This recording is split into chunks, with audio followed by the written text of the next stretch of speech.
नमस्कार, स्वागत है आप सभी का। मैं हूं सतेंद्र शर्मा। सुलगते मुद्दे में आज हम बात करेंगे राजधानी में दम घोटू हवा की, जिसकी वजह से लोगों का बुरा हाल है। दिल्ली में वायु प्रदूषण खतरनाक स्तर के पार जा चुका है। वायु प्रदूषण के कारण ग्रेप का चौथा चरण भी लागू कर दिया गया है।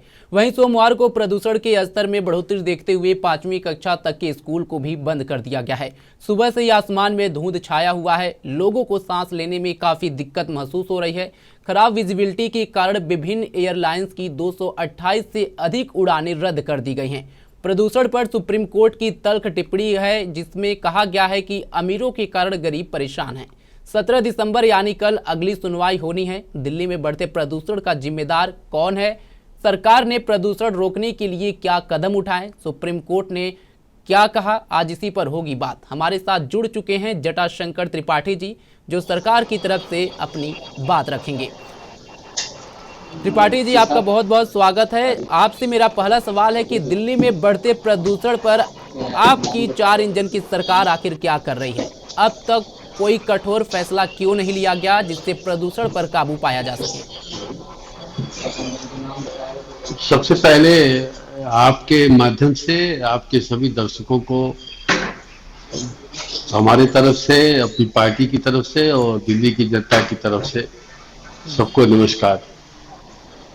देखिए, हम सब लोग डे वन से, जैसे ही सरकार की ये हर वर्ष की बात असली जामा के स्वरूप में जब सरकार को ये पता चला, तब से हम सब लोग उसके प्रिवेंशन बेटर देन क्योर की हालात में हम सब जी। लोग आगे बढ़ रहे हैं।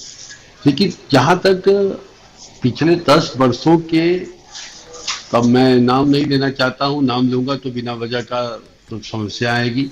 आप सब लोग आप बहुत पंजाब केसरी और पंजाब केसरी से एक माना जाना खबरों पर नजर रखने वाला, एनालिसिस करने वाला, विश्लेषण करने वाला हमारा समाचार रहा है दुनिया के जी। लिए और अपने देश के लिए भी। आप बताइए ना कि पिछले 10 साल में क्या न्यू रखा गया है, किस न्यू पर हम आगे चलें। आपको पता है कि जो सरकारी फाइलें होती हैं, फाइलों के पन्नों के बीच में से ही पन्ने निकलते हैं। जी। 10 वर्ष आपको समय मिला था, अभी तो हम जमा 1 वर्ष हुआ और ये हम पहला पहला प्रदूषण का दंश जो आप कह रहे हैं, हम तो नहीं कह रहे हैं कि हम प्रदूषण का दंश हम पहला अपनी सरकार का देख रहे हैं। जी। और इस सरकार ने जो शुरुआत किया है वो शुरुआत वही है जो आपने कहा कि स्कूल बंद कर दिए गए हैं, बच्चों को रोकने की कार्रवाई की लेकिन गई है। स्कूल बंद लेकिन तो जो सुप्रीम जो कोर्ट की कार्रवाई के बाद हुई है, जब कल तल्ख टिप्पणी सुप्रीम कोर्ट की तरफ से आई। दूसरी बात, आप कह रहे हैं 10 सालों में जो रूपरेखा तैयार की गई थी वही कारण है। लेकिन अब तो आपकी सरकार है ना, तो एक्शन लेने की बारी तो आपकी सरकार की ही है। जो ऑक्सीजन और कार्बन डाइऑक्साइड और ओजोन और ये सब परतों का इतिहास, CO2 का इतिहास, ये सब चंद मिनटों का इतिहास नहीं होता है। जी। ये हम अगर तत्काल अभी कुछ करना भी चाहें तो हमको प्रिवेंशन पार्ट पे ही काम करना होगा, प्रोटेक्शन पार्ट में हमें नहीं काम करना होगा। तो जी। प्रिवेंशन पार्ट की पूरी तैयारी हम लोग कर रहे हैं और जैसा कि आप देख रहे हैं, और माननीय उच्च न्यायालय सुप्रीम कोर्ट के आदेश अगर हमें मिल रहे हैं, हमें लेसन लर्न मिल रहा है, तो उस पर हम बहुत तेजी से कार्रवाई कर रहे हैं। जी। उसमें किसी भी प्रकार का ढीला अवधि नहीं है। हम सब लोग स्वागत करते हैं और आदर करते हैं माननीय सुप्रीम कोर्ट का कि उन्होंने हमें एक स्कीम लाइन, एक सीमा रेखा हमको दिया है उन्होंने, और जी। उस सीमा रेखा को आगे ले चले। आप खुद ही सोचिए कि जब पहली बार अभी हमारी सरकार बनी है और इस सरकार का पहला शीतकालीन सत्र और शीतकालीन सत्र के साथ की चर्चा, यह तो हमें ड्यूरिंग और आफ्टर और बिफोर के एक्शन है। हमने बिफोर क्या किया इस बचाव के लिए, अभी ड्यूरिंग में हम क्या कर रहे हैं, और आफ्टर क्या हम बचाव के दंश पर काम करेंगे। ये हमारी प्रतिक्रिया होगी, ये हमारा काम करने का ढंग होगा। इस जी। काम करने के ढंग में थोड़ा समय लग रहा है और ये जरूर पीछे से सरकार बनने के बाद की स्थितियों को हमें आगे ले जाने की जरूरत थी। ये बहुत जरूरत था लोगों को समझने का, लोगों को बताने का। और आप ये बताइए कि जी। पिछले 10 सालों में अगर एक एक ईंटा हम रखे होते तो आज हमारे पास इसके बचाव के लिए हमारे पास एक महल होता, एक सोची समझी रणनीति होती, जी। नियत होती। तो पिछले सरकार की कोई नियत तो दिख नहीं रही थी, पता नहीं क्या हो रहा था। शीश महल में पता नहीं हवा जाती नहीं जाती है, ये भी आपको पता करना चाहिए। जी। अगर शीश महल के अंदर हवा चली जाती तो ज्यादा ठीक है, तो हमारी जनता को लेकर के जिस तरह से सरकार ने, जिस तरह जनता ने मुझे सर आंखों पर बैठाया है, निश्चित तौर पर उनके इस अनुपालन की, इसकी कार्रवाई आने वाले समय में आप देखेंगे कि तो दिल्ली एक अभी तक आपकी महत्वपूर्ण शहर सरकार है। ने प्रदूषण को रोकने के लिए क्या क्या कदम उठाए हैं? व्यूअर ये जानना चाहते हैं। दर्शकों को आप बताइए कि क्या क्या वो कठोर निर्णय सरकार ने प्रदूषण को रोकने के लिए लिए हैं। होम फॉरवर्ड का एक बहुत बड़ा एक्शन लिया है कि जी सभी कर्मचारी घर पे रह करके काम करेंगे। कम से कम आनुपातिक दृष्टिकोण से कारों का आना जाना का दृष्टिकोण रखा गया है। डीजल और इसकी इस गाड़ी को 10 साल के कहने के लिए था, लेकिन 10 साल के बाद मतलब हमें लगता है कि कठोर और कड़ाई से पालन हमारी सरकार कर रही है। और यमुना के किनारे जो हम वृक्षारोपण कर रहे हैं, वो वृक्षारोपण और जो पेड़ लगाने की जो नीयत हम बहुत तेजी से आगे बढ़ रहे हैं क्लाइमेट चेंज के परिवर्तन को लेकर करके, तो इन दशाओं में हमारी सरकार जो आगे बढ़ रही है, इसका परिणाम अब चंद घंटों में तो नहीं मिल सकता। इसके लिए मैं माफी चाहूंगा, लेकिन हमें दुख है कि पिछली सरकार की बुनियाद अगर हमें कुछ मिली होती तो उस बुनियाद पर बहुत आसानी से हम आगे बढ़ सकते थे। और उसी बुनियाद को छोड़ दीजिए, हमारे एक्शन भले थोड़े तकलीफ है, लेकिन हमारी जनता, दिल्ली की जनता हमें सहयोग कर रही है, हमें आगे ले जा रही है और पूरी तौर पर हमारे साथ कंधे से कंधा मिला करके काम कर रही है। इसी का नतीजा है कि हम बढ़ोतरी में नहीं है, हम घटोतरी में है।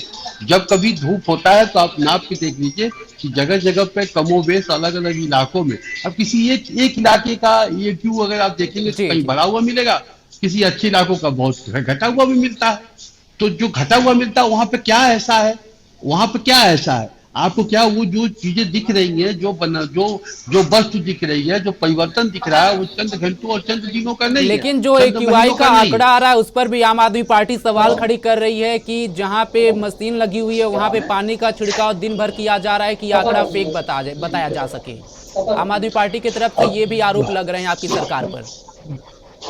देखिए, आम आदमी पार्टी कितनी जुमलेबाज और कितनी दामेबाज और कितनी चालाक और कितनी लोमड़ी की चाल वो लोग चलते रहे हैं, हमारे यहाँ इस सब का दर्शन नहीं है।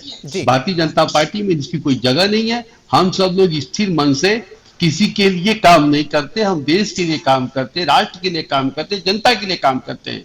और उसका रिजल्ट आपको आने वाले ये सवाल आप ठीक इसी समय, इसी 15-16 दिसंबर को 2026 में जब आप पूछेगा तो देखिएगा इसके अनुपात में बहुत कमी दिखेगी। हमें बुनियाद नहीं मिला, हमें स्तर नहीं मिला, हम आगे बढ़ने की रणनीति नहीं मिली, योजना नहीं मिली, रूपरेखा नहीं मिला, तो हम आगे नहीं बढ़ पा रहे हैं। लेकिन हमने शुरुआत बहुत तेजी से कर दिया है और रेखा वर्मा जी भारतीय जनता पार्टी की रीढ़ हैं और सरकार उनके जिम्मे सौंपी गई है। आपको परिवर्तन जल्दी दिखेगा। रेखा गुप्ता जी का आपने नाम लिया, दिल्ली की मुख्यमंत्री हैं, तो उनके तरफ से कुछ ऐसे बयान दिए गए हैं जिसके बाद से वो विपक्ष के निशाने पर आ गए हैं। कल दिल्ली स्टेडियम में, फिरोजशाह कोटला जो अरुण जेटली स्टेडियम में एक प्रोग्राम किया गया था मेसी के लिए, जो बहुत ही बड़े फुटबॉलर हैं। जब उनकी एंट्री हुई तो जो वहां पे दर्शक थे उनके तरफ से नारेबाजी की गई, जिसको लेकर के आम आदमी पार्टी भी घेरी है। पहले वो बयान हम आपको सुनाते हैं कि सौरभ भारद्वाज की तरफ से क्या कहा गया है, उसके बाद फिर इस पर आगे बातचीत जारी करेंगे। देखिए, आज दिल्ली में इतना बुरा हाल है कि दिल्ली की मुख्यमंत्री रेखा गुप्ता जी मेसी के इवेंट में चली गई स्टेडियम में और लोग शोर मचाने लगे, AQI। और कुछ लोग कह रहे थे कि ये क्यों आई। तो आज दिल्ली का हाल इतना बुरा है कि लोगों को लगता है कि ऐसी मुख्यमंत्री जो AQI नहीं बोल सकती, उसको AIQ बोलती हैं, IQ बोलती हैं, QQ बोलती हैं, QIQ बोलती हैं, ऐसी मुख्यमंत्री क्या दिल्ली के पॉल्यूशन को सुधार सकती है? एक बड़ा सवाल लोगों के। अभी जो हमारे साथ प्रवक्ता जुड़े थे उनको किसी काम की वजह से बाहर जाना पड़ा, लेकिन बता दें जिस तरह से दिल्ली में प्रदूषण से हाल बेहाल है, उसके बाद से दिल्ली की जनता त्राहिमाम कर रही है। आए दिन AQI लेवल की बढ़ोतरी के साथ ही लोगों का जीना भी हराम हो गया है। दिल्ली की जो हवा है दमघोटू हो चुकी है, जहरीली हो चुकी है। कल जिस तरह से फॉग दिख रहा था, उसके बाद जो AQI का लेवल था कई इलाकों में 500 को पार कर चुका था। वहीं सुप्रीम कोर्ट ने सोमवार को कहा कि वह राष्ट्रीय राजधानी क्षेत्र में बिगड़ते वायु प्रदूषण से जुड़ी याचिकाओं पर 17 दिसंबर को सुनवाई करेगा।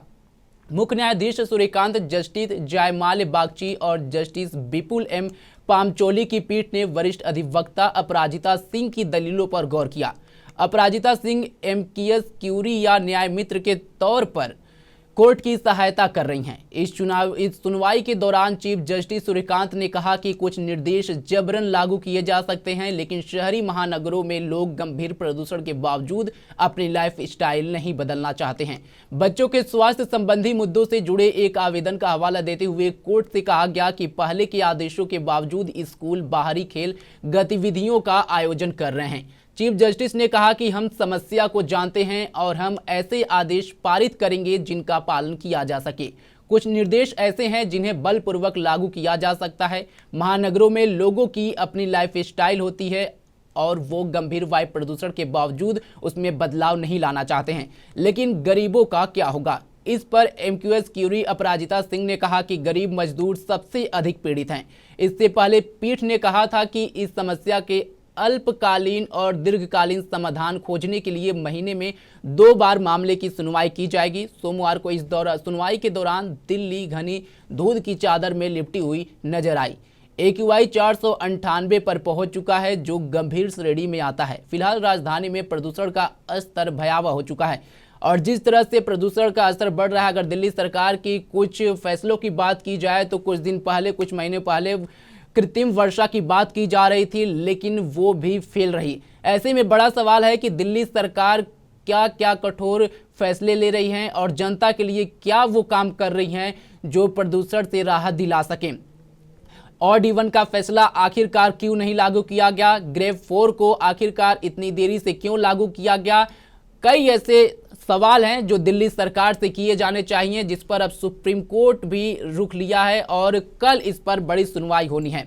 बता दें, देखना होगा कि सुप्रीम कोर्ट कल इस सुनवाई पर क्या कहता है और क्या एक्शन लेता है। लेकिन दिल्ली में जिस तरह से प्रदूषण का स्तर बढ़ता जा रहा है, लोगों का आम जनजीवन व्यस्त है, सांस लेने में दिक्कत हो रही है, आंख जल रहे हैं लोगों के, और जो मरीज हैं उनको भी काफी परेशानी का सामना करना पड़ रहा है।